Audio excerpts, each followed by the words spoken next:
तो welcome friends, welcome to this new episode.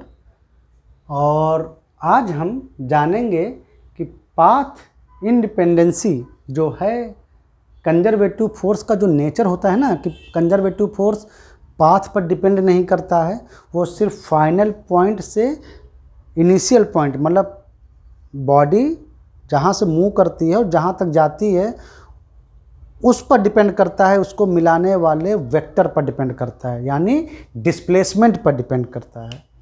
तो path पर डिपेंड करता नहीं है। तो इसका बेनिफिट क्या होता है, इसका बेनिफिट क्या होता है? तो सबसे बड़ा बेनिफिट ये है, हम आपको एग्जांपल के तौर पे दिखाते हैं।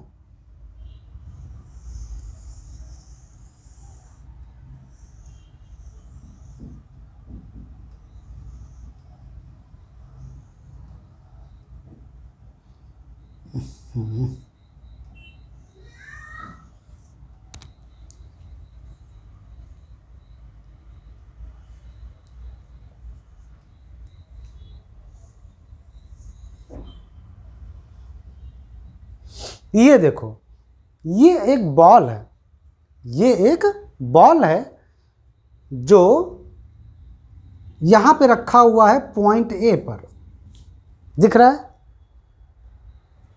ये बॉल यहाँ पे रखा हुआ है और यहाँ पर केवल कंजर्वेटिव फोर्स काम कर रहा है, यानी कोई फ्रिक्शन फोर्स काम नहीं कर रहा है, केवल कंजर्वेटिव फोर्स काम कर रहा है। वो है इस पर काम करने वाला ग्रेविटेशन फोर्स, यानी अर्थ की ओर जो काम कर रहा है ग्रेविटेशन फोर्स। आप उसको mg लिख सकते हो, इस पर काम करने वाला ग्रेविटेशन फोर्स। ये बॉल यहाँ से यहाँ पर कुछ भी फ्रिक्शन नहीं है, कुछ भी फ्रिक्शन नहीं है। ये बॉल यहाँ से स्लाइड करके ऐसे ऐसे करके यहाँ तक आ जाएगा। मान लो जब ये यहाँ पे आता है तो यहाँ से इसकी हाइट है h, मतलब यहाँ से जब ये यहाँ पर आएगा फिसलता हुआ, तो मान लो कि वो दोनों के बीच में h की हाइट डिफरेंस है। ठीक है, इसको अभी इस पर h पर ध्यान मत दो, पहले यहाँ पर देखो। तो यहाँ पर केवल ग्रेविटेशनल फोर्स काम कर रहा है, यानी एक कंजर्वेटिव फोर्स काम कर रहा है, और यहाँ कोई फ्रिक्शन फोर्स नहीं है, यानी और फ्रिक्शन के अलावा किसी भी टाइप का नॉन कंजर्वेटिव फोर्स यहाँ पर मान लो काम नहीं कर रहा है। ऐसा हमने मान लिया कि यहाँ कोई नॉन कंजर्वेटिव फोर्स काम नहीं कर रहा है, यहाँ केवल कंजर्वेटिव फोर्स ही काम कर रहे हैं, और वो है ग्रेविटेशनल फोर्स। जब ये स्लाइड करेगा, मान लो वो यहाँ पे है थोड़ी देर के लिए, तब भी इस पर बस यही फोर्स काम करेगा Fg, यानी ग्रेविटेशन फोर्स।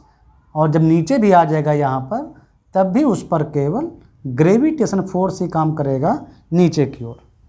यानी पूरे प्रोसेस में केवल एक कंजर्वेटिव ग्रेविटेशनल फोर्स काम कर रहा है।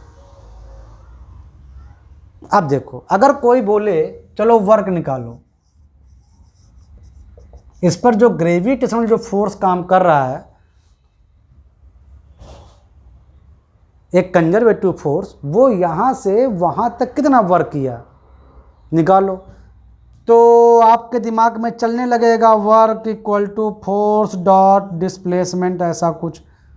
अब भाई ये बताओ, ऐसे पाथ का डिस्प्लेसमेंट कैसे चलेगा? आप कैसे इसका हर जगह निकालोगे?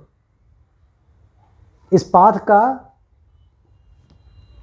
मतलब आप इस पाथ को देखो, मतलब उल्टा पुल्टा पाथ है, तो अगर पूरे आप इसका पाथ इंटीग्रेशन करना चाहो तो आपके लिए बहुत हार्ड पड़ेगा। तो हमको पता है कि अगर कंजर्वेटिव फोर्स काम करता है तो वो केवल वर्क जो करता है वो इनिशियल पॉइंट से फाइनल पॉइंट, इनिशियल पॉइंट से फाइनल पॉइंट पर डिपेंड करता है, उसके बीच के पाथ पर नहीं। तो आपको यहाँ से A से B तक जाना है, तो आप ऐसे ऐसे के अलावा एक सिंपल अपने हिसाब का पाथ आप चूज कर सकते हो, बिकॉज जो भी वर्क डन है वो पाथ पर डिपेंड नहीं करेगा।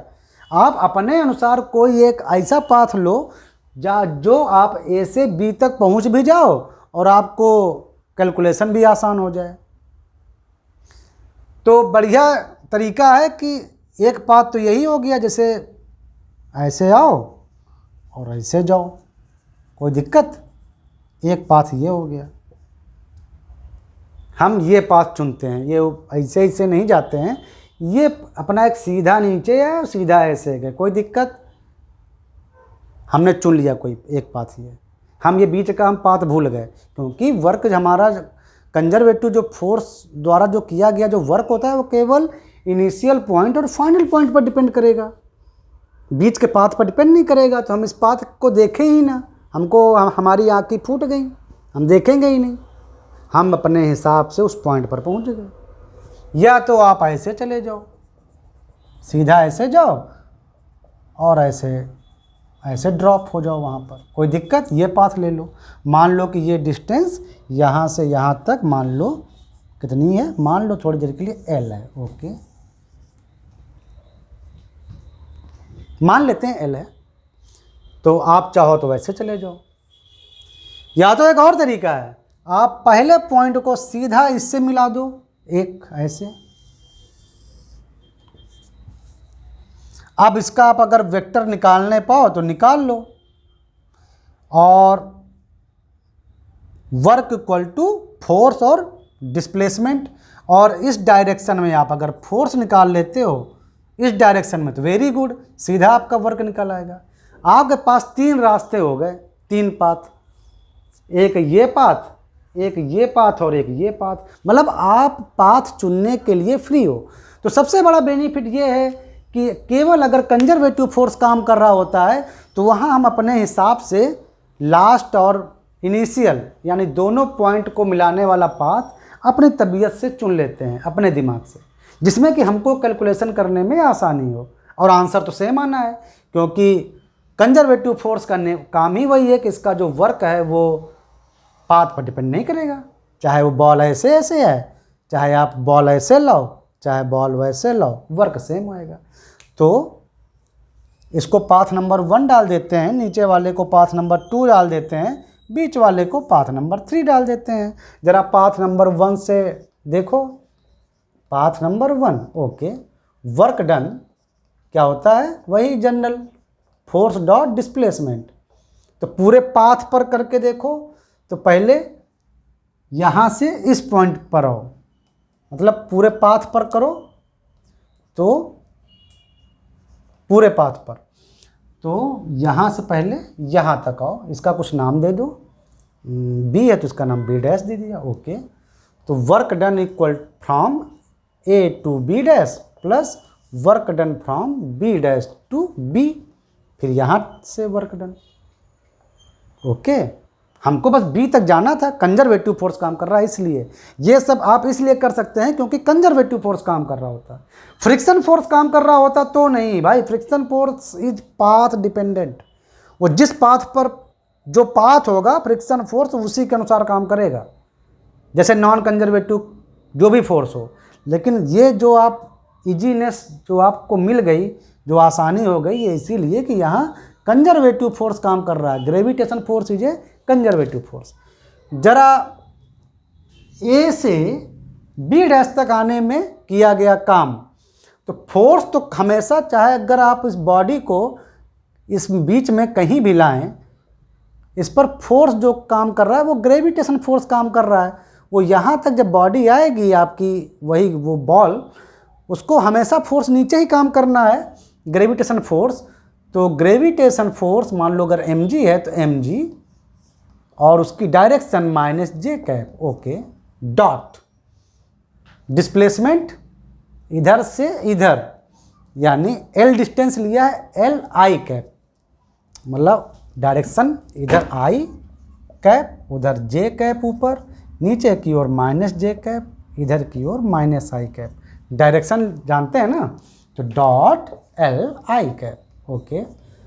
ये तो हो गया इसका काम। अब B dash B, B dash B, तो यहाँ पर फोर्स यानी बॉल को यहाँ से यहाँ तक लाने में काम, तो फोर्स नीचे की ओर काम कर रहा है, ग्रेविटेशन फोर्स, ओके, डॉट, और डिस्प्लेसमेंट कितनी हाइट है यहाँ से यहाँ तक h, और हम ले रहे हैं डिस्प्लेसमेंट, तो डायरेक्शन के साथ लेंगे, डायरेक्शन भी नीचे, डॉट एच माइनस जे कैप। तो ये जे डॉट आई ये तो आ जाएगा 0, ये सब वेक्टर रूल आप जानते हैं, और minus minus plus J dot dot J dot यानी 1, यानी ये टोटल आया mgh, यानी वर्क डन आया हमारा फर्स्ट पाथ में mgh। ओके, वर्क कभी भी वेक्टर क्वांटिटी नहीं होता, वहाँ हमने वेक्टर लगा दिया था। Work is a transfer of energy and like other energies it is a scalar quantity. तो पाथ 1 से चले हमको mgh वर्क मिला, पाथ 2 से देखो, यहां से अब आप बॉल इधर लाओ, इसी बॉल को ऐसे लेते लेते यहां तक जाओ, देखो कितना काम होता है। तो बॉल चाहे जहां भी जाए उसका फोर्स नीचे के ही काम कर रहा है, तो टोटल वर्क इक्वल टू, इसका नाम दे दो एक, इस पॉइंट का ए डैश। ओके, तो टोटल वर्क पाथ 2 में, मतलब हम वो पाथ ले रहे हैं ऐसे वाला, तो पाथ 2 में total work equal to work done from A to A dash नीचे और फिर इधर, और work done from A dash to B. तो पहले ये वर्क निकालो ऊपर से नीचे लाने में, तो फोर्स mg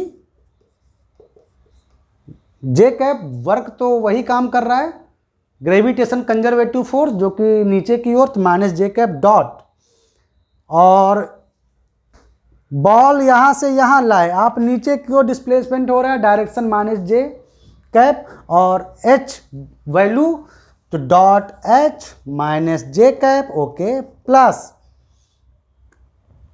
ये वर्क, तो फोर्स हमेशा वही काम कर रहा है पूरे मोशन में नीचे की ओर, चाहे वो जहां जाए उस पर फोर्स तो वही ग्रेविटेशन फोर्स, और डॉट डिस्प्लेसमेंट यहां से यहां आ रहा है, यानी एल और आई डायरेक्शन में, डॉट एल आई कैप।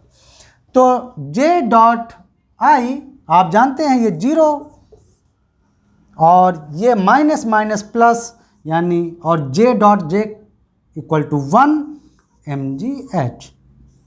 यहां भी देखो वर्क डन वही आया mgh।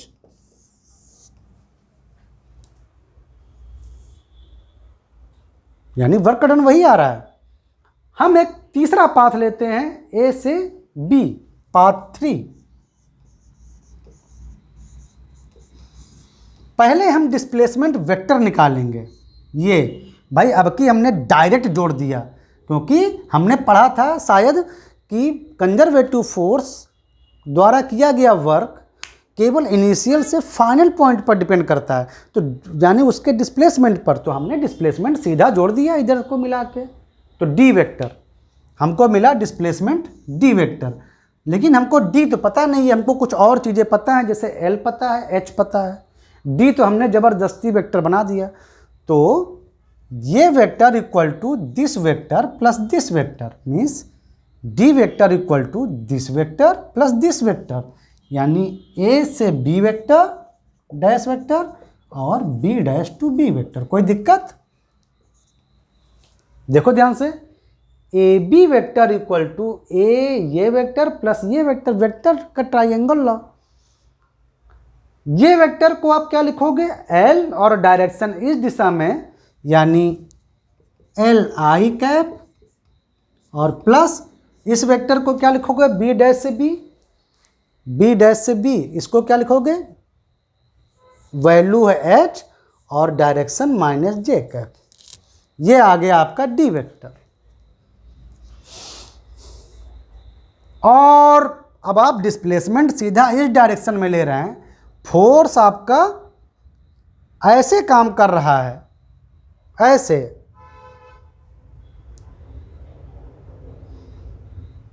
फोर्स आपका काम कर रहा है ऐसे, तो ये एंगल अगर है थीटा, तो वर्क डन कितना आएगा, वर्क डन होता है एफ डॉट डी।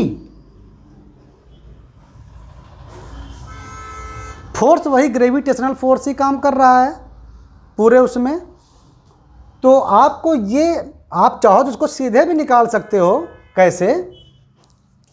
फोर्स की न्यूमेरिकल वैल्यू, डिस्प्लेसमेंट की न्यूमेरिकल वैल्यू, और दोनों का जो बीच का एंगल है उसका। अब आप फोर्स की numerical value only numerical value mg, okay.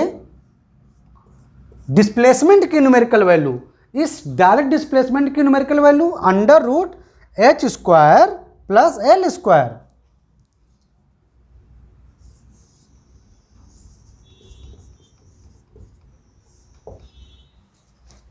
और इस एंगल की जरा आप कोसाइन निकालिए तो h बाई दिस,